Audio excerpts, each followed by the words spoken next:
Aquí voy a compartir cómo preparo escenarios y qué condiciones necesito antes de operar. Este análisis forma parte de mi proceso operativo. No es una recomendación. Semana 7. Contexto macro. 16 al 20 de febrero 2026. Es una semana corta. El lunes es feriado en Estados Unidos, lo que implica menor liquidez estructural y compresión operativa. Las semanas con un día menos no solo reducen volumen, concentran el flujo real entre martes y viernes. Eso cambia la dinámica de volatilidad y el timing del riesgo. Martes 17. Empire State Manufacturing Index. Es un indicador regional de actividad manufacturera. No define política monetaria por sí solo, pero funciona como señal temprana de ritmo industrial. Para el inversionista institucional, sirve como lectura adelantada del ciclo manufacturero, desaceleración, estabilización o reactivación. Para el day trader, solo genera desplazamiento si hay una sorpresa amplia frente al consenso.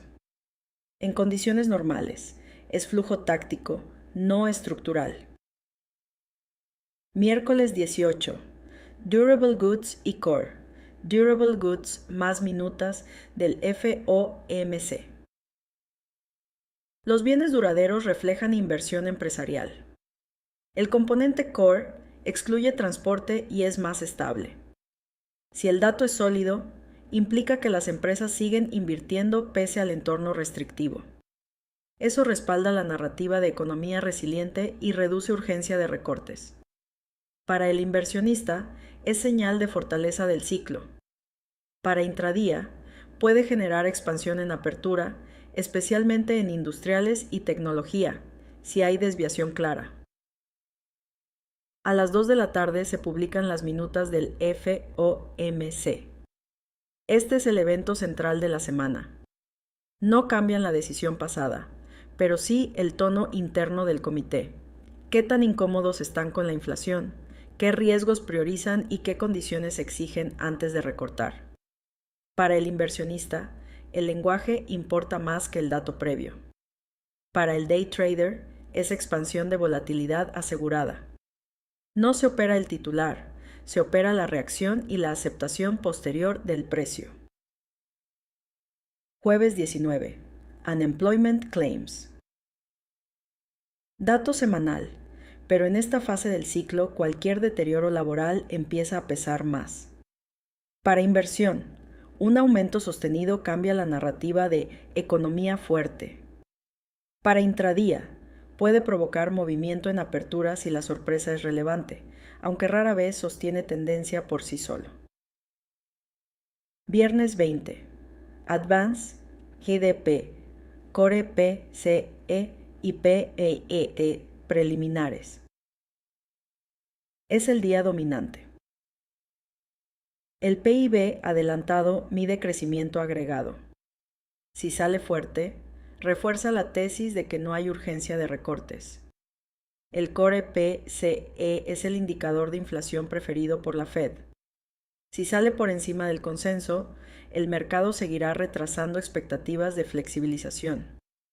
Si sorprende claramente a la baja, podría reactivar el pricing de recortes. Los PMIS completan la fotografía de manufactura y servicios. Para el inversionista, el viernes define narrativa macro para el siguiente tramo. Para el day trader, define volatilidad real. Es el día donde la ejecución debe estar alineada con contexto, no con intuición. Estado de Fed Watch. Las probabilidades actuales reflejan cerca de 90% de que en la próxima reunión no haya recortes. El mercado está alineado con un escenario de tasas altas por más tiempo. ¿Qué tendría que ocurrir para que se reactive la expectativa de recorte? 1. Core PCE claramente más bajo durante varios meses consecutivos. 2. Deterioro evidente en el mercado laboral. 3. Comunicación explícita de la Fed sugiriendo que el ciclo restrictivo terminó. ¿Qué ocurrió esta semana para que subiera al 90% la probabilidad de cero recortes? Datos económicos que no muestran debilidad suficiente y una inflación que no desciende al ritmo necesario para justificar un giro inmediato. El mercado dejó de anticipar alivio temprano y volvió a alinearse con la narrativa restrictiva. Mientras no haya evidencia de enfriamiento real, el sesgo estructural no cambia. Resultados empresariales. Semana con compañías relevantes para lectura sectorial. Walmart, termómetro del consumo masivo. Debilidad en ventas o márgenes implicaría presión sobre el consumidor. Analog Devices y Cadence, lectura del ciclo tecnológico y gasto en semiconductores. Palo Alto Networks, gasto corporativo en ciberseguridad. Medtronic, visión del sector salud. John Deere, proxy de actividad agrícola e industrial. Newmont y mineras, sensibilidad a commodities e inflación. Para el inversionista, estos reportes ayudan a validar o cuestionar la narrativa macro, consumo, inversión, márgenes y ciclo sectorial. Para el day trader, lo relevante no es el reporte en sí, sino la reacción posterior, gaps, continuación o reversión. Walmart, Palo Alto, Analog Devices y John Deere probablemente concentren mayor flujo operativo post-earnings. En síntesis. Semana corta. Miércoles y viernes concentran el riesgo real. La Fed sigue en pausa prolongada. No hay recorte inminente descontado. Primero se entiende el contexto. Después se busca estructura. La ejecución solo ocurre si el mercado confirma. Venimos de un entorno macro que mantiene el sesgo restrictivo activo. El mercado ha dejado de descontar recortes inmediatos y eso reduce la probabilidad de expansiones alcistas sostenidas sin evidencia estructural clara. Bajo ese contexto, la lectura técnica debe centrarse en localización y aceptación, no en anticipación. En la gráfica semanal del SPY, la vela es roja y expansiva, con mechas en ambos extremos, siendo más pronunciada la mecha superior. Esa mecha superior confirma rechazo en la zona de techo cercana a 7000. El mercado intentó sostener precios altos y volvió a ser rechazado con decisión. Los vendedores lograron atravesar el precio inicial de la semana y presionar nuevamente hasta la base del balance semanal, donde terminó cerrando. El cierre por debajo del val semanal añade una nota bajista adicional desde la perspectiva de localización. Estructuralmente, la semana deja un máximo decreciente y un mínimo creciente. Esto describe compresión dentro de un balance mayor. No estamos ante una ruptura confirmada, sino ante presión vendedora en la parte alta del rango y cierre en la parte baja. Es una condición de balance con inclinación bajista, no una tendencia bajista activa.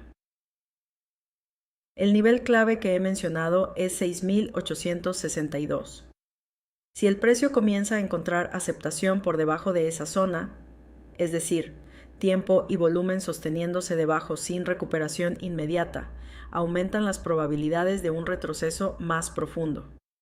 Mientras no exista esa aceptación, el escenario dominante sigue siendo rotación interna dentro del balance semanal. Por eso, mi sesgo para la semana es neutral bajista condicionado. Neutral mientras el mercado permanezca en rotación. Bajista solo si el mercado confirma con aceptación bajo la base del balance. En la gráfica de 4 horas se define el mapa táctico. Escenario para vendedores. Mientras el precio se mantenga por debajo del val semanal y dentro de la zona 6.860 a 6.865, el caso bajista permanece activo. El primer objetivo natural es el mínimo de la semana en 6.808,75. Si ese nivel se pierde con aceptación real, no solo exploración intradía, el siguiente nivel en juego sería el mínimo de la semana pasada en 6.751,25. Escenario para compradores. El requisito inicial es recuperar 6.860 como soporte y sostenerlo con aceptación, sin consolidación por encima. No hay argumento estructural. Si logran sostener esa zona, el siguiente test lógico es el VAL semanal. En ese punto se evaluará si aparece rechazo para continuación bajista o si el mercado logra aceptación por encima del VAL, abriendo la puerta a un test del POC semanal como siguiente objetivo. Existe además un tercer escenario que no debe ignorarse: la trampa vendedora. Si el precio explora por debajo de 6.860 o incluso bajo 6.808,75 pero no encuentra aceptación y regresa rápidamente al balance, el mercado estaría señalando absorción y falsa ruptura. En ese caso, vender debilidad automática sería un error.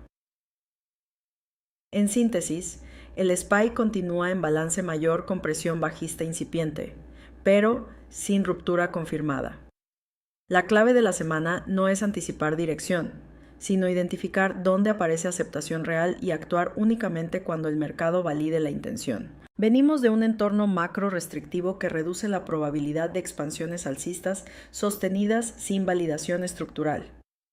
En ese contexto, el Nasdaq ha mostrado una debilidad relativa más evidente que el SPY, lo que introduce un desacople importante dentro del mercado y refuerza la necesidad de analizar ventaja y aceptación con mayor precisión. En la gráfica semanal, la vela presenta rechazo y cierre en debilidad. Aunque la estructura deja un máximo decreciente y un mínimo creciente, lo que técnicamente describe compresión, el elemento relevante es el cierre por debajo del VAL semanal. Esa localización no es neutral, refleja control vendedor al cierre. A diferencia del SPY, el Nasdaq ya se encuentra fuera de su balance semanal mayor. Esto no es simple rotación interna, es exploración fuera del rango previo. En este punto, la pregunta no es si el precio puede bajar, sino si puede encontrar aceptación fuera del balance. Adicionalmente, la tendencia en 4 horas ha cambiado a bajista. Esa transición de estructura intermedia confirma que la ventaja operativa actualmente está del lado vendedor. Mientras el precio se mantenga por debajo de 25.000, los vendedores conservan control. Ese nivel funciona como referencia estructural de invalidación de corto plazo. Bajo ese escenario, el plan para vendedores es esperar el precio en el test del VAL semanal para buscar continuación hacia el mínimo de la semana. Si ese mínimo se perfora con aceptación, es decir, tiempo y volumen sosteniéndose por debajo sin recuperación inmediata, el siguiente nivel relevante se ubica en 24.200.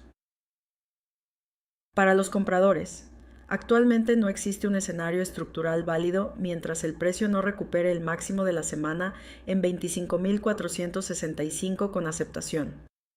Solo una recuperación sostenida por encima de ese nivel, acompañada de estabilidad y permanencia, podría cuestionar la tendencia bajista de 4 horas y modificar la ventaja actual.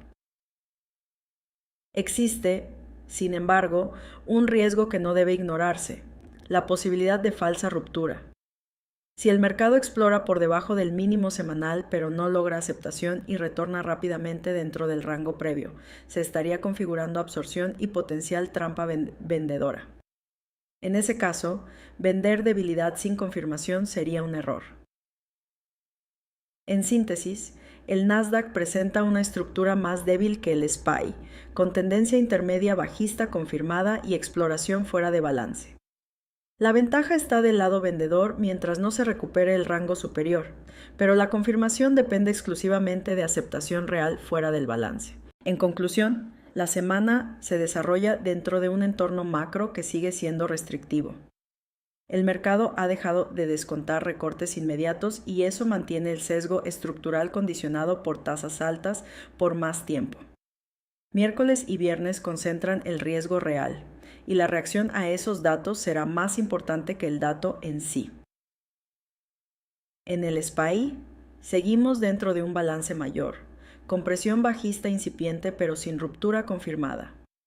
El cierre en la base del rango y por debajo del val semanal inclina el sesgo hacia neutral bajista, pero la clave será la aceptación bajo 6.862.